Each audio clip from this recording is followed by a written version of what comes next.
Hi friends, ഇന്ന് ഞാൻ നിങ്ങളുമായിട്ട് പങ്കുവയ്ക്കുന്ന വീഡിയോ എന്ന് പറയുന്നത് ഒരു ന്യൂ ഡിസൈൻ്റെ വീഡിയോ ആണ് കേട്ടോ. ന്യൂ ഡിസൈൻ എന്ന് പറയുന്നത് ഞാൻ ഡിസൈൻ ചെയ്ത വർക്ക് തന്നെയാണ് കേട്ടോ. അത് ഞാൻ തയ്ക്കുന്നതിൻ്റെ വീഡിയോ ആണ് കാണിക്കുന്നത്. അപ്പോൾ ഇത് ഞാൻ അളവെടുത്തിട്ട് കണ്ടോ, അളവെടുത്ത് വരച്ച് വെച്ചിട്ടുണ്ട്. അത് ഞാൻ കട്ട് ചെയ്തതാണ് കാണിക്കുന്നത്. ഈ ഡിസൈൻ ഞാൻ വർക്ക് ചെയ്തത് എൻ്റെ ഈ ചാനലിൽ തന്നെ ഞാൻ ഇട്ടിട്ടുണ്ട് കേട്ടോ. ഡിസൈൻ വർക്കുകൾ നിങ്ങൾ ചെക്ക് ചെയ്ത് നോക്കണേ. പിന്നെ ഞാൻ തയ്ക്കുന്നത് ഡീറ്റെയിൽ ആയിട്ടൊന്നും കാണിക്കുന്നില്ല കേട്ടോ, കുറച്ച് ഭാഗമേ കാണിക്കുന്നുള്ളൂ. ഇപ്പം എല്ലാവർക്കും തയ്ക്കാനൊക്കെ അറിയാമല്ലോ, ഒരുവിധം ആൾക്കാർക്കൊക്കെ തയ്ക്കാൻ അറിയുന്നത് കൊണ്ട് ഞാൻ ഡീറ്റെയിലായൊന്നും കാണിക്കുന്നില്ല. അപ്പോൾ കണ്ടോ, തയ്യൽ തുമ്പ് ഒരു ഇഞ്ച് അളവിൽ കൂട്ടിയിട്ടിട്ട് വേണം കേട്ടോ നമ്മൾ കട്ട് ചെയ്യാൻ വേണ്ടിയിട്ട്. കുറേ നാളായി ഈ ഡിസൈൻ തയ്ക്കണം എന്ന് വിചാരിച്ച് വർക്ക് ചെയ്ത് വെച്ചിട്ട്, അപ്പോഴാണ് എനിക്ക് ടൈം കിട്ടിയത്. അപ്പോൾ നിങ്ങൾ മാക്സിമം എൻ്റെ വീഡിയോ കണ്ട് നിങ്ങൾക്ക് ഉപകാരപ്രദമാകുമെന്ന് വിചാരിക്കുന്നു. ഇതിപ്പോൾ ഞാൻ ലൈനിങ് ആണ് കേട്ടോ കട്ട് ചെയ്യുന്നത്. ലൈനിങ് കട്ട് ചെയ്തതിന് ശേഷമാണ് ഞാൻ ഡിസൈൻ ചെയ്ത വർക്ക് കട്ട് ചെയ്യാൻ പോകുന്നത്.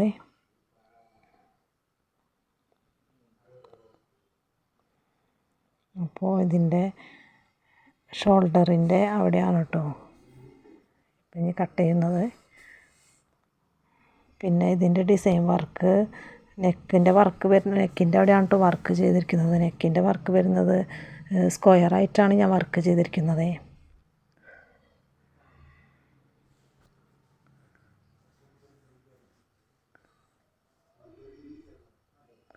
കണ്ടോ, ഇതാണ് വർക്ക് ചെയ്ത ഡിസൈൻ. ഇത് നെക്കിൻ്റെ അവിടെ സ്ക്വയറാണ് വർക്ക് വന്നിരിക്കുന്നത്, ബീഡ് വർക്കാണ് വന്നിരിക്കുന്നത്. വൈറ്റ് കളറാണ് വർക്ക് ചെയ്തിരിക്കുന്നത്. ബീഡ്സ് വർക്കും ഹാൻഡ് വർക്കും കൂടിയിട്ടുള്ള വർക്കാണത്. കണ്ടോ, ലൈനിങ് കട്ട് ചെയ്തതിന് ശേഷം ലൈനിങ് വെച്ചിട്ട് ആ ലൈനിങ്ങിൻ്റെ അതേ അളവിൽ തന്നെയാണ് കേട്ടോ നമ്മൾ ഒറിജിനൽ പീസ് കട്ട് ചെയ്തെടുക്കുന്നത്.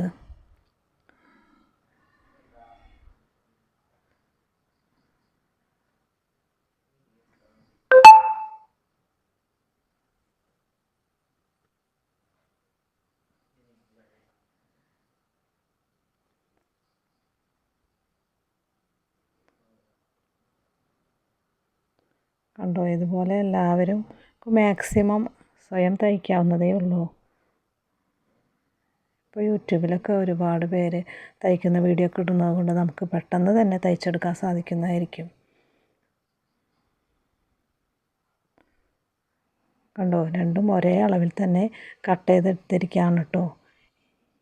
ഇനി ലൈനിങ് ചുരിദാർ തയ്ക്കുമ്പോൾ എന്താണെന്ന് വെച്ച് കഴിഞ്ഞാൽ നമ്മളത് ഒരു അറ്റാച്ച് ചെയ്തെടുക്കണം. ഫസ്റ്റ് തന്നെ ലൈനിങ്ങും ഒറിജിനൽ പീസും കൂടി അറ്റാച്ച് ചെയ്തെടുക്കണം. ഇത് ഞാൻ കൈ കട്ട് ചെയ്ത് ചെയ്യാൻ വേണ്ടി വരയ്ക്കുന്നതാണ് കാണിക്കുന്നത്. ഇതിൻ്റെ കൈ ചുരിദാറിൻ്റെ കൈ അധികം ഇറക്കില്ല കേട്ടോ, പക്ഷെ ഞാൻ തയ്ക്കുന്നത് എനിക്ക് ഇത്രയും കൂടിയും ഇറക്കം വേണമെന്ന് വിചാരിച്ചിട്ടാണ് ഇപ്പോൾ ഞാൻ വരച്ച് വെച്ചിരിക്കുന്നത്.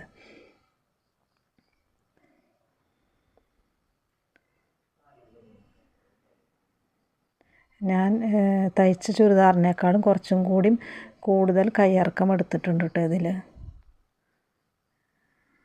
ഞാനെല്ലാതും ഇങ്ങനെ തന്നെയാണ് കേട്ടോ തയ്ക്കുന്നത്.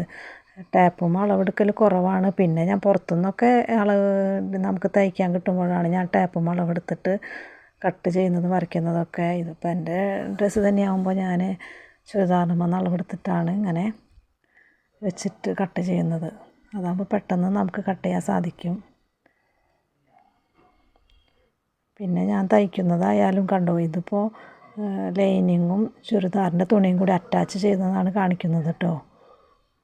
ആദ്യമേ നമ്മൾ ലൈനിങ് ചുരിദാർ തയ്ക്കുമ്പോൾ രണ്ട് പീസും കൂടി അറ്റാച്ച് ചെയ്ത് തയ്ക്കണം. എന്നിട്ട് വേണം നമുക്ക് നെക്കും എല്ലാ ഇതും തയ്ക്കാൻ വേണ്ടിയിട്ട്. ഇതിപ്പോൾ ലൈനിങ്ങും ഞാൻ ഒറിജിനൽ ഡിസൈൻ തുണിയും കൂടിയിട്ട് തയ്ക്കുന്നതാണ് കാണിക്കുന്നത്.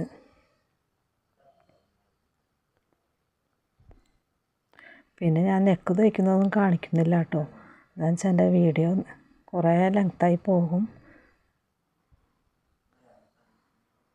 ഇത് പിന്നെ ഞാൻ നമുക്ക് കൈ ഇപ്പോൾ സെൻറ്റർ പാർട്ട് ഉണ്ടല്ലോ, സെൻറ്റർ പാർട്ടിൻ്റെ അവിടെ നിന്ന് ഞാൻ തയ്ക്കുന്നതാണ് കാണിക്കുന്നത് കേട്ടോ. സെൻറ്റർ തയ്ച്ചതിന് ശേഷം പതിച്ച് തയ്ക്കുന്ന ഒരു ഭാഗം കൂടി ഇതിൽ കാണിക്കുന്നുണ്ട് കുറച്ച്, കണ്ടോ. ഇതിപ്പോൾ 3/4 ഫുള്ള് ലെങ്ത്തുള്ള കൈ ആയതുകൊണ്ട് സെൻറ്ററിൽ ഒരു കട്ടിങ് വന്നിട്ടുണ്ട്. നമുക്ക് ചെറിയ കൈയൊക്കെ ആകുമ്പോൾ നമുക്ക് സെൻറ്ററിൽ കട്ട് ചെയ്യേണ്ട ആവശ്യമില്ല. ഇതിപ്പോൾ ഇങ്ങനത്തെ പീസ് ആയതുകൊണ്ട് നമുക്ക് കട്ടിങ് വന്നിട്ടുണ്ട്. അപ്പോൾ അത് സെൻറ്ററിൽ തയ്ച്ചതിന് ശേഷം നമുക്കത് പതിച്ചൊന്ന് തയ്ക്കണം, അപ്പോഴാണ് അതിന് ഭംഗി ഉണ്ടാവുള്ളൂ.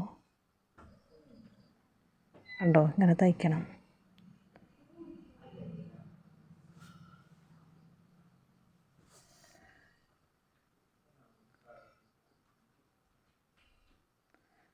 പിന്നെ ഇത് ഡബിൾ മെഷീൻ ആയതുകൊണ്ട് പെട്ടെന്ന് തന്നെ നമുക്ക് തയ്ച്ചെടുക്കാൻ സാധിക്കുന്നു കേട്ടോ.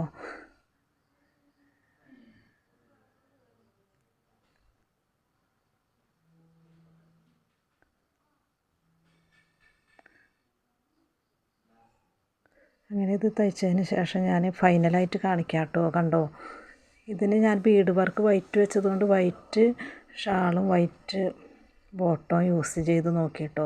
അപ്പോൾ നല്ല ഭംഗിയുണ്ടായിരുന്നു കാണാൻ വേണ്ടിയിട്ട്. കണ്ടോ, നെക്കിൻ്റെ വർക്ക് കണ്ടോ, ഇങ്ങനെയാണ് വന്നിരിക്കുന്നത് വർക്ക്. പിന്നെ ഞാൻ ഗ്രീൻ കളർ യൂസ് ചെയ്ത് നോക്കിയിട്ടോ, എങ്ങനെയുണ്ടെന്ന് നോക്കി. ഈ കളറിന് ഗ്രീൻ കളർ നല്ല ഭംഗിയുണ്ടായിരുന്നു കാണാൻ വേണ്ടിയിട്ട്. കണ്ടോ, ഗ്രീൻ ഷാളും ഗ്രീൻ ബോട്ടവും അടിപൊളി ലുക്കായിരുന്നു കേട്ടോ. നമുക്കപ്പോൾ രണ്ട് രീതിയിലും ഇത് യൂസ് ചെയ്യാൻ പറ്റും. ഷാളുമേൽ അല്പം വൈറ്റ് കളറുള്ള ഷാളൊക്കെ ആണെങ്കിൽ ഗ്രീനിൽ കൂടെ ആണെങ്കിൽ കൂടുതൽ ഭംഗിയുണ്ടാവും കാണാൻ വേണ്ടിയിട്ട്. കണ്ടോ, എന്നെ വീഡിയോ കുറച്ച് ക്ലിയർ കുറവാണെന്ന് തോന്നുന്നു. നിങ്ങൾക്ക് മനസ്സിലാവുന്നുണ്ടെന്ന് വിചാരിക്കുന്നു. ഫൈനൽ ലുക്ക് ഇങ്ങനെയാണ് വന്നിരിക്കുന്നത്. പിന്നെ ഷാൾ ഇങ്ങനെ മറഞ്ഞു കിടക്കുന്നത് കൊണ്ട് എപ്പോഴും നെക്കിൻ്റെ അവിടെ ഡിസൈൻ ചെയ്യുമ്പോൾ അധികമൊന്നും കാണാൻ പറ്റില്ല. എല്ലാവരും അങ്ങനെ പറയാറുണ്ട്. ഫൈനൽ ലുക്ക് നിങ്ങൾ നോക്കിയേ. അപ്പോൾ എല്ലാവരും മാക്സിമം ഇത് കണ്ട് സപ്പോർട്ട് ചെയ്യണം കേട്ടോ. നിങ്ങൾ കമൻറ്റൊക്കെ പറയണേ. ഒരുപാട് ഡിസൈനുകൾ ഞാൻ ഇതുപോലെ ചെയ്തിട്ടുണ്ട്. നെക്സ്റ്റ് എൻ്റെ വീഡിയോയിലൊക്കെ ഇങ്ങനെ ഞാൻ ഡിസൈൻ ചെയ്ത് വർക്കുകൾ ഇടുന്നതായിരിക്കും കേട്ടോ.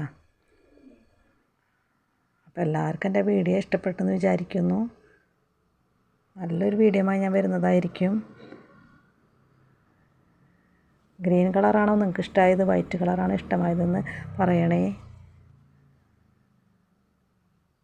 കണ്ടോ, ഇതാണ് ഫൈനൽ ലുക്ക് വന്നിരിക്കുന്നത്, നോക്കിയേ. അപ്പോൾ എല്ലാവർക്കും ഇഷ്ടപ്പെട്ടെന്ന് വിചാരിക്കുന്നു.